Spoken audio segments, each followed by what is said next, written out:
Bonjour et bienvenue sur Culture Passion, l'émission du pôle culturel de la radio web de l'UTL 65. Culture Passion ou embarquement immédiat vers la galaxie Culture 65. Alors dans Culture Passion, aujourd'hui, nous allons parler de Séméart, la 3e édition donc, de cette biennale.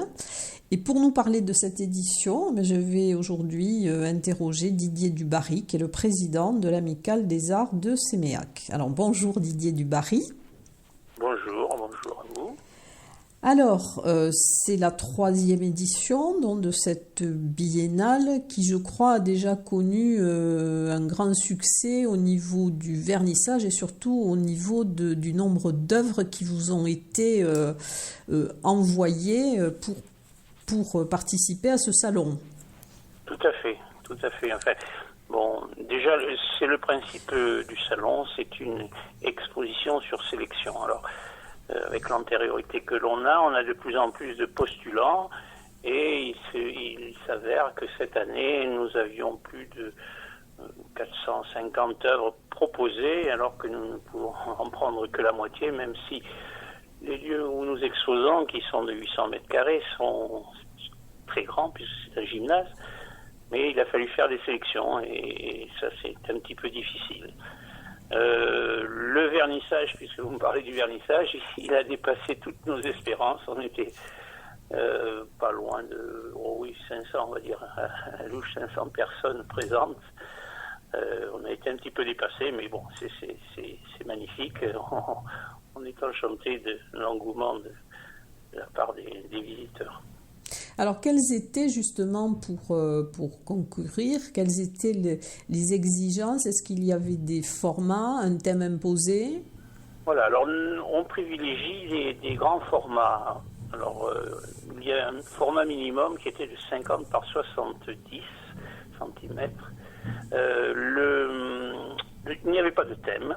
Toutes les techniques étaient autorisées, que ce soit de l'aquarelle, de l'acrylique. On a même cette année du tissu, enfin des œuvres faites en fil, enfin toute une série d'œuvres, des œuvres numériques. Enfin, il y a plein de choses tout à fait nouvelles. Nous n'interdisons rien. Alors, après, c'est une sélection qui est très subjective, on va dire. Je réunis 3 personnes du monde de l'art, un galeriste ils étaient 4, pas 3, et 3 personnes qui ont l'habitude d'organiser des salons importants, et on leur a mis conscience, ils font des choix. Alors, c'est pas toujours évident, mais bon, c'est le principe que nous avons pris. Alors, ce salon est ouvert aussi bien aux professionnels qu'aux amateurs. Voilà, tout à fait. Donc, normalement, il couvre tout le Grand Sud. Il n'y a pas que les Hautes-Pyrénées, il y a des gens de l'extérieur. Oui, quel est votre plus lointain exposant? J'ai vu qu'il y avait quelqu'un d'Ukraine. Voilà, nous avons une amie peintre ukrainienne qui a postulé, que nous avons retenue. Et bon, c'est vrai qu'on va jusqu'à... Enfin, moi, j'ai un peintre qui est de Sète, on en a de Bayonne, enfin, on en a d'un peu partout dans tout le Grand Sud. Bon, les années précédentes, on allait même un petit peu au-delà, mais bon, on gravite localement, ne serait-ce qu'au niveau des sculptures, parce que c'est un petit peu délicat pour le transport, mais bon, les artistes maintenant se déplacent, parce qu'on commence à avoir une petite notoriété, et on voit arriver des artistes de talent d'un peu partout. Et alors, il y a, je crois, plus de 200 œuvres qui sont exposées en peinture et en sculpture. Il y a 220, pour être plus précis, il y a 228 œuvres pour 66 peintres et 20 sculpteurs. Voilà. D'accord, donc ils peuvent exposer plusieurs œuvres de leur production, voilà. Le principe est que l'on propose, lorsqu'ils proposent leurs œuvres, ils présentent 5 œuvres. Et le jury en retient 5, 1, 2, 3, enfin tout va dépendre de la qualité des œuvres proposées. Donc on va voir des artistes avec une seule œuvre ou avec 5 œuvres. Alors ces œuvres sont visibles jusqu'au 7 mai. tout à fait. Alors, Voilà. c'est au gymnase du collège Paul Valéry, et je crois qu'elles sont visibles l'après-midi. L'après-midi, de 14h30 de 14h à 18h30. Hein. Au D'accord. gymnase du collège Paul Valéry, et si vous voulez plus de précision, c'est au 51 rue Théophile Gautier, à Séméac. Si vous cherchez avec le GPS. Mais on a fait une signalétique, en fait, on espère, parce que c'est pas toujours évident, il y a des sens interdits pour s'y rendre, et donc vous suivez les panneaux et vous y arrivez. On m'a dit qu'on y arrive maintenant assez facilement.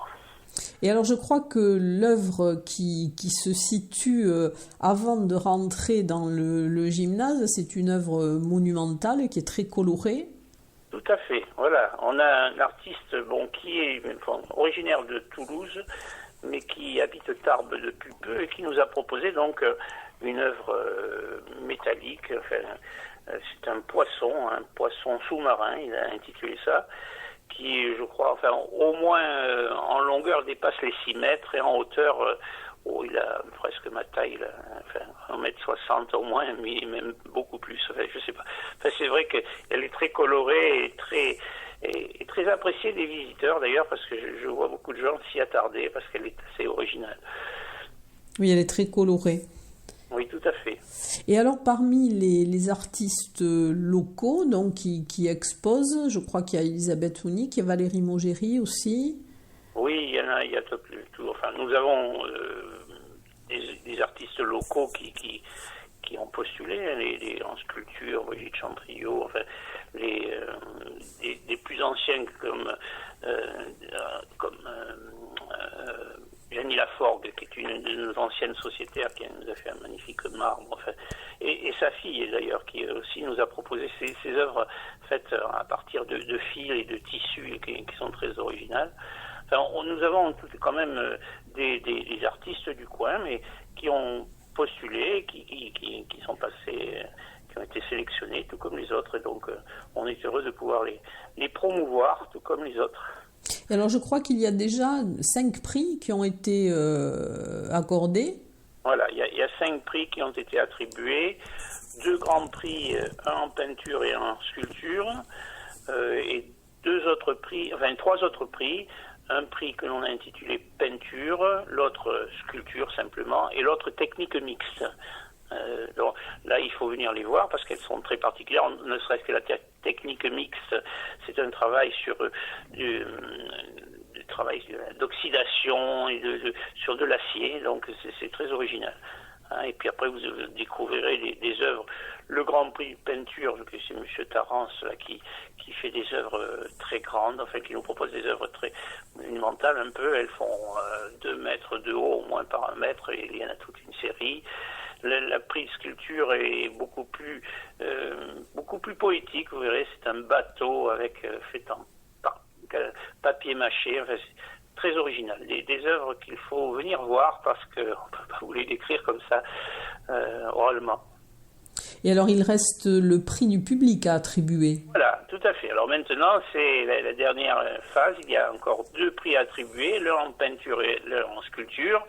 Et tous les visiteurs donc peuvent venir exprimer leur ressenti et nous donner donc l'œuvre qu'ils ont retenue dans l'une des 2 catégories, en peinture et en sculpture.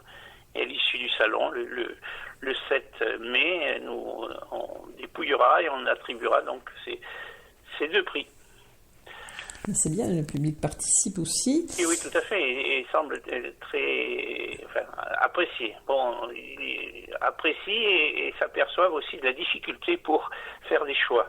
C'est pas très évident parce que les techniques sont tellement variées, et puis il y a des approches tout aussi appréciables et originales dans en peinture, en sculpture, et c'est pas toujours évident de faire un choix, tout comme le jury qui a participé à l'attribution des 5 prix précédents a mis pas mal de temps avant de pouvoir définir précisément son choix. Alors parmi les œuvres, il y a des œuvres en technique mixte, mais en peinture, il y a aussi, je crois, des œuvres qui sont un petit peu en 3D avec du carton. Tout à fait, voilà, il y a des choses très originales. Oui, une dame qui nous vient du Gers, là, qui fait un travail avec du carton et c'est des tableaux qui sont en relief Enfin, c'est un travail qu'elle pratique depuis pas mal de temps et dont le résultat est très, très intéressant. Mais on évolue, il y a plein de choses, il faut venir. On a des œuvres aussi que j'ai découvertes sur Toulouse lors d'un salon, une jeune Toulousaine qui est originaire d'Ibos et qui travaille, elle, avec la lumière. Elle travaille, elle fait des petits points dans du bois et ça fait des effets très, très intéressants à voir. Ça, le visuel, il faut venir sur place pour découvrir la qualité et l'originalité des œuvres présentées. Écoutez, j'espère venir avant le 7 mai, en tout cas, pour venir voilà, là. Alors donc, c'est libre, il n'y a pas, les visites sont libres, il n'y a aucun... Vous pouvez venir. Il y a aussi des animations qui sont programmées durant ces journées-là. Alors, bon, il y a tout un petit programme alors, vous pourrez découvrir des personnes un peu plus classiques, qui travaillent l'aquarelle. Il y aura aussi un travail sur avec du fil de fer, une dame qui est de Lourdes, là, qui fait tout un travail de sculpture avec des fils de fer et qui se propose d'initier les gens. On a de la peinture chinoise, on va avoir un travail au plasma, un sculpteur Frémy là, qui est du coin aussi et qui va nous faire une démonstration comment il découpe la tôle pour faire des œuvres. Donc tout un travail, alors toutes ces animations sont bien sûr gratuites et on a aussi Brigitte Chantriot qui fait un travail sur la terre et qui propose aux gens de s'initier. Donc, si vous êtes intéressé, vous pouvez venir tous les après-midi. Donc, c'est de 14h30, de 14h30, de 14h à 18h. Et alors, si les gens veulent savoir, par exemple, le programme par journée, comment peuvent-ils le consulter ? Nous avons un site spécifique à la Biennale qui s'appelle, qui est semeart.odexpo.com où les éléments sont précisés, les heures et ces éléments, de ces démonstrations ou animations. Et puis vous pourrez aussi découvrir un petit peu notre site, sur notre site, les anciennes biennales, et découvrir un peu les artistes qui vous sont proposés durant ce salon. Bon. Donc, semeart.odexpo.com. Voilà. D'accord, on le marquera sur le site. Donc, pour vous, cette année, donc c'est un bilan positif, puisqu'il y a aussi, je crois, une fréquentation journalière qui est assez importante. On n'a pas encore tout à fait fini, mais c'est vrai que le démarrage est assez exceptionnel. Donc, l'information, parce que je ne vous cache pas, notre petit problème majeur, c'est la communication, pour informer les gens de cette manifestation, c'est pas évident. Mais maintenant, il semble que le bouche à oreille marche beaucoup, et donc on voit de plus en plus de gens venir et apprécier et le retraduire à leur tour à d'autres amis. Et c'est vrai que nous avons régulièrement pas mal de visiteurs et on s'attend à ces week-ends, entre autres, à avoir pas mal de monde. Enfin, je l'espère, et tant mieux. Oui, parce que ce sont de longs week-ends, et en plus, là, aujourd'hui, il ne fait pas très beau. Voilà, en plus, c'est ça. Nous, on est à l'abri, même les démonstrations sont à l'abri, donc vous pouvez venir sans problème. En tout cas, mais écoutez, vous êtes peut-être déjà en train de préparer la prochaine édition ? Oui, alors la prochaine édition, oui, c'est vrai qu'on commence déjà à y réfléchir, ne serait-ce que par le fait que, cette année encore, ça se passait au gymnase du collège Paul Valéry, mais avec les inconvénients que l'on engendre, ne serait-ce qu'au niveau du collège.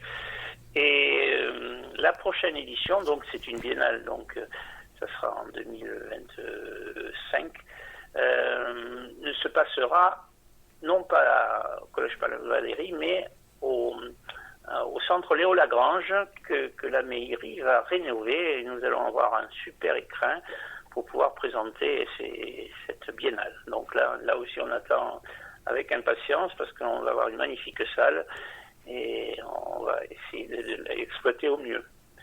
Et là, ça sera peut-être alors hors vacances scolaires. Mais là, oui, à définir, parce qu'il est bien évident que nous ne serons pas les seuls à vouloir solliciter cette salle. Et donc, il faudra voir comment on peut l'exploiter. Oui, c'est sûr que ça sera peut-être dans une autre période. Enfin, là, c'est pas encore très défini. Mais enfin, ça sera sur le même principe. C'est le lieu qui changera simplement. En tout cas, merci Didier Dubarry pour le temps consacré à cette interview. Et puis donc, je vous souhaite encore beaucoup de visites jusqu'à la fin, donc jusqu'au 7 mai. Voilà, jusqu'au 7 mai. N'hésitez pas.